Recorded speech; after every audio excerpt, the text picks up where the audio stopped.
Brad here. I've just finished work for the day.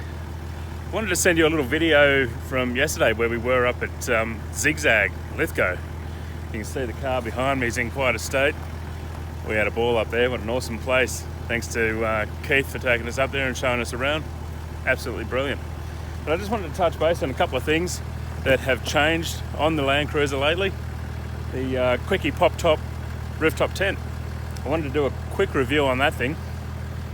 I've got mixed feelings on it, to be honest with you. I came out of a Darche clamshell. It was obviously a much better quality tent, but there's definitely pros to this one. Setup and pack up is a simple issue. It's 2 minutes. 2 minutes setup pack up, which is, I don't know, transforms the camping experience from what it was before. It was 15 minutes to set up the Darche and 2 minutes to set up this one. Makes a massive difference. And but once you're inside the thing, it's actually quite narrow inside. By the time you take the struts into account, it is only a 50mm mattress, which I know that, and I know that you can also just go and buy another mattress and set it on top of that one and it'll all be fine. That'll change that. I'm not the smallest bloke in the world, so 2 people, myself and the missus, in there. It's fairly cozy, which is nice in winter. Come summer, I think that might be a little bit of a problem when you're struggling to get a bit of space from each other and get some ventilation between your bodies. That's, but I guess I've bought the bottom end thing. I've gone for the cheapest hard shell pop-up rooftop tent that I could possibly find, and I've got to live with that. I don't mind it. It looks all right. It's lighter on top of the car than the Darche was, and there is fairly adequate ventilation inside it. I will be adding another mattress to give it some thickness. There are struts inside that take up a little bit of space as well, which I did mention, and you can enter the thing from either side. However, the next problem I've got is I've gone ahead and put on an Adventure Kings 270-degree awning. There it is.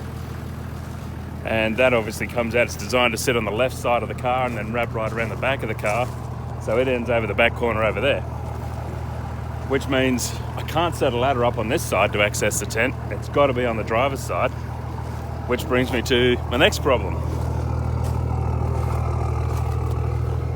I've put on an Ironman ensuite. The Ironman ensuite awning is very simple setup again. Much easier than the unit I had before, which was a freestanding tent and quite flimsy.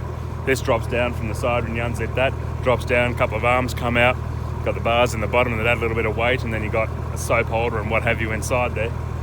So that actually works very well. But the door to access the tent, the rooftop tent, is right there in about the middle, right over the top of the awning. I don't know, I haven't tried. I will try and move the awning further forward, but I can't see that it's going to work. Looking at the length of the thing, I don't think it matters where I put it. Either way, it's going to be right in the way of where the ladder wants to go. And on the other side, of course, with the 270-degree awning there, I can't possibly put a ladder on that side. And there is no option to put a ladder out off the back, which isn't going to work anyway because it's a 270-degree awning. So it makes getting in and out of the rooftop tent a little bit tricky. But, we'll iron that out, doesn't really matter. So Zig Zag.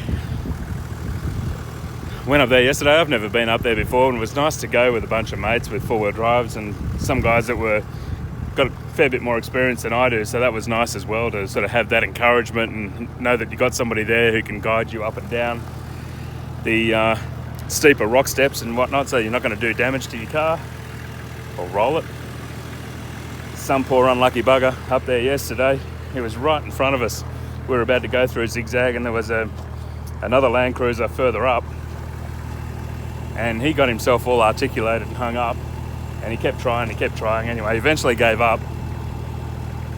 He put it in reverse and started to back down, and then spotted an exit to the left and put it back in first and tried to drive out the exit, which was steeper, I think, than he anticipated. And we watched him go up, and we watched him go up, and then we watched him roll over. Fortunately, he and his missus weren't hurt, shaken up, a bit scared, I think, and he was absolutely gutted. You could just tell that he was devastated. did quite a bit of damage to the car, popped all the windows out, folded in the roof. The car's going to be a write-off, unfortunately. He just finished rebuilding the head. So that was, we were a bit sad for him, but we all sort of gathered around and pulled the thing back onto its wheels and helped him clean up the mess a bit, and he was actually able to start it up and drive it out to the highway to meet a tow truck, so I guess that was good news. I'll do a bit more of a thorough review on the rooftop tent once I get another mattress in and have a chance to use it a little bit more. I suspect that it would probably be really good for a single person traveling. I don't know, if you were driving around the country or driving from East Coast to West Coast or whatever, you were on the road quite a bit and you were just stopping by night and then folding it up and keeping going the next day. If you were going to be camping for a few days at a time, I wouldn't recommend it, really. And I know I've only used it a couple of times so far. It's very obviously cheap, made in China materials, and it feels that way, but I don't suspect it's going to last as long as a better quality unit would. If I had more money, I would have spent more money and I would have bought something a bit better quality than an Adventure Kings unit, but I simply didn't have it. Anyway, that's where we're at the moment. Love the Iron Man ensuite. That thing is sensational. The 270 degree awning, again, I've gone low end. It is Adventure Kings. Had I gone for a Fox wing or something along those lines, probably find it a far more solid unit, but I was able to set this one up on a pretty windy day. I was able to set it up myself, and using guy ropes and tent pegs, was able to get a fair bit of tension on it so that it didn't fly away in the middle of the night or destroy itself. So yeah, I guess you take the good with the bad. If I wanted to pay $1,000, I certainly would have got a far better unit than the $400 unit that I got here. So I don't know, if you've got the money, spend it. Spend a little bit more, get better quality, more solid stuff. I didn't at the time, unfortunately, but I'll be looking to upgrade when I do. Anyway, that's it for me for today. I hope you're all keeping well. Look after yourselves. See you next time. Ta-da.